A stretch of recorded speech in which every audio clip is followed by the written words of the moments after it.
Everybody should know that we have 10 teams. The mission starts in this cramped police hallway where teams are assigned.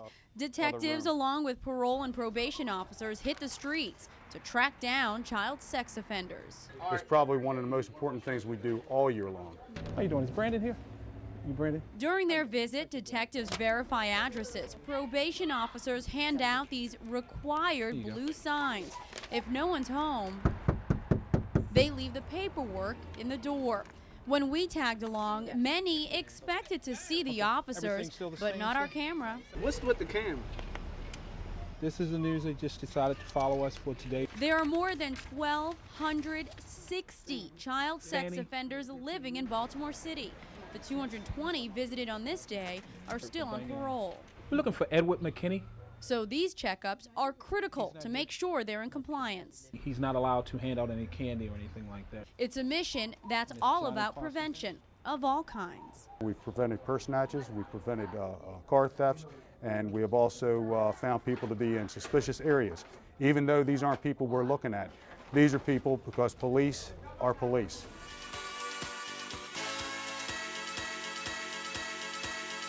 One more time. It's another night out for Diane Young and Heather Carrington. They don't know who they might meet, but they do know they want to be ready.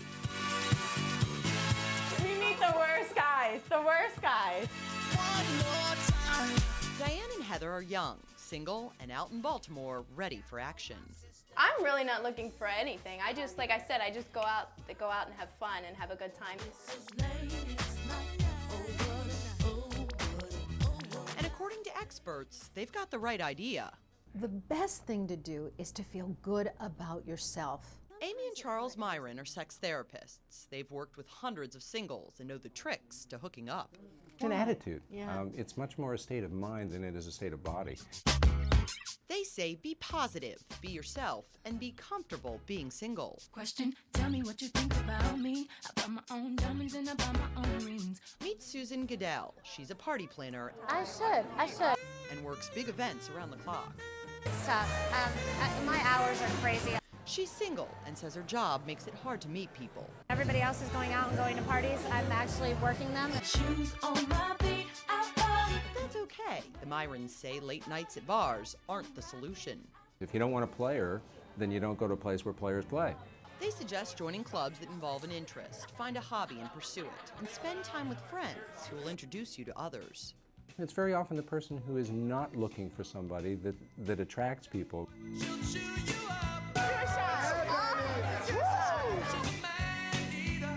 Diane and Heather aren't looking for anyone.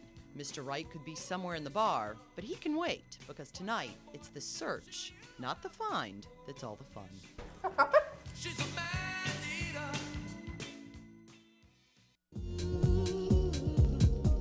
It's Thursday after dark, and a big night to hit the club scene. And that means Lee Savoy and the AIDS Counseling Testing Outreach, or ACT DON, will be busy.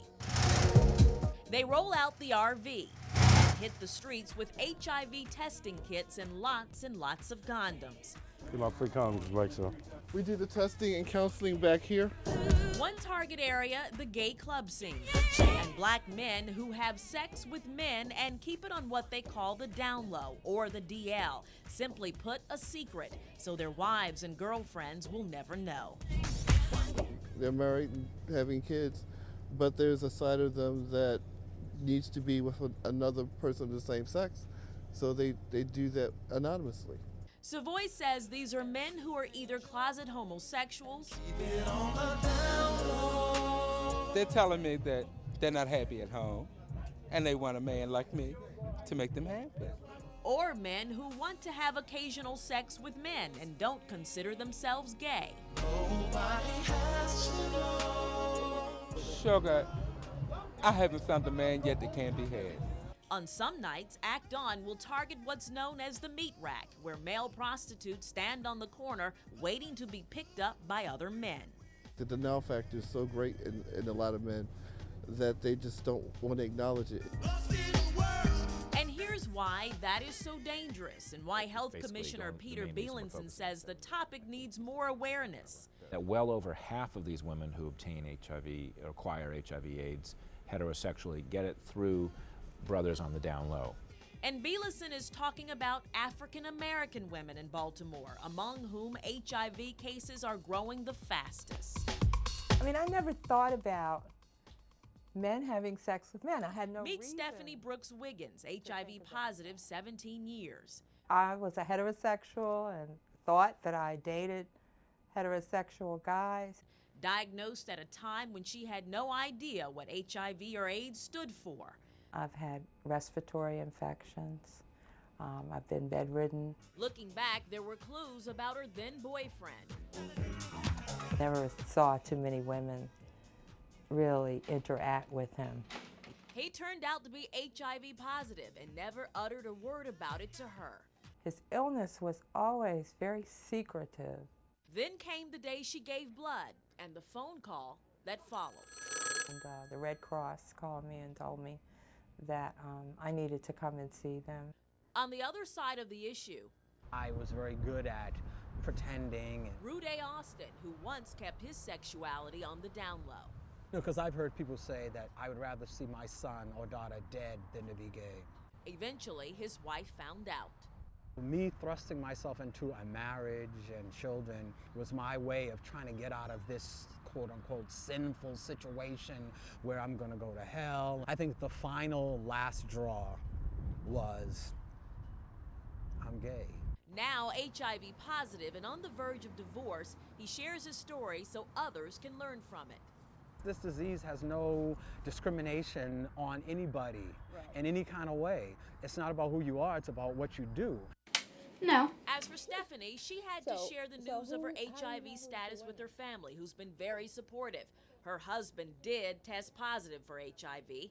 Austin's wife did not. His advice to men, don't be afraid to be who you really are. Stephanie's advice to women?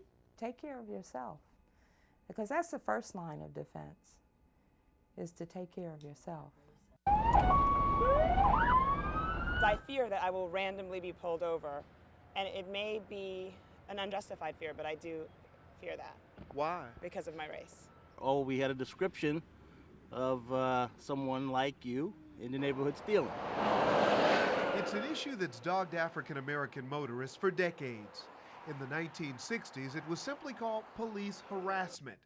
In the 80s, we coined the phrase driving while black.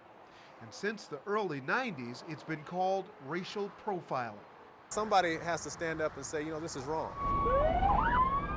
Kenneth Jeffries vividly remembers what he considers an incident of racial profiling. He and a friend were returning from Boston when they were pulled over by a Maryland state trooper in 1995. The reason? They were allegedly following another car too closely. Our car was searched, all of our possessions were taken out, gone through. We were held on the road for approximately an hour and a half. We were let go without any ticket or anything like that, a warning, and with the assurance that he was not letting us go because he thought we were innocent, but as he didn't find anything on us this time. Jeffries is a graduate of Tuskegee University and employed at the National Institutes of Health.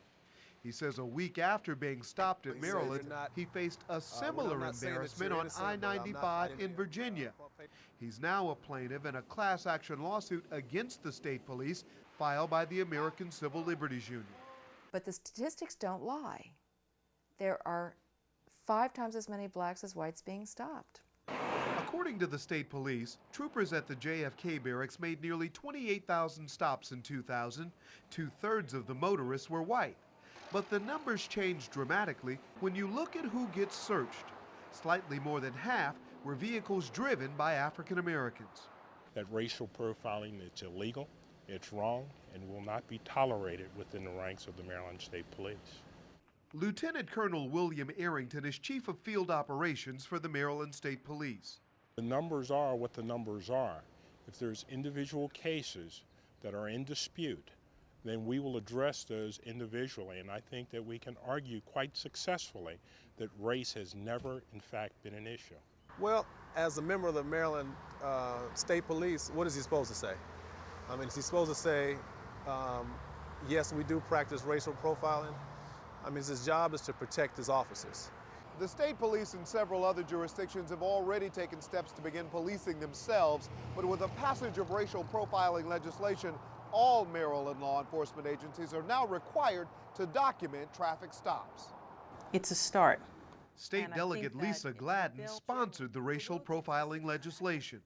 Each law enforcement agency is going to be required to create a policy against profiling. So although they may say we don't profile, there'll be an affirmative policy somewhere in the books. I think it's a good piece of legislation. It's something that we in the Maryland State Police support. The University of Maryland will study the data, and both sides are hoping to finally resolve the racial profiling controversy.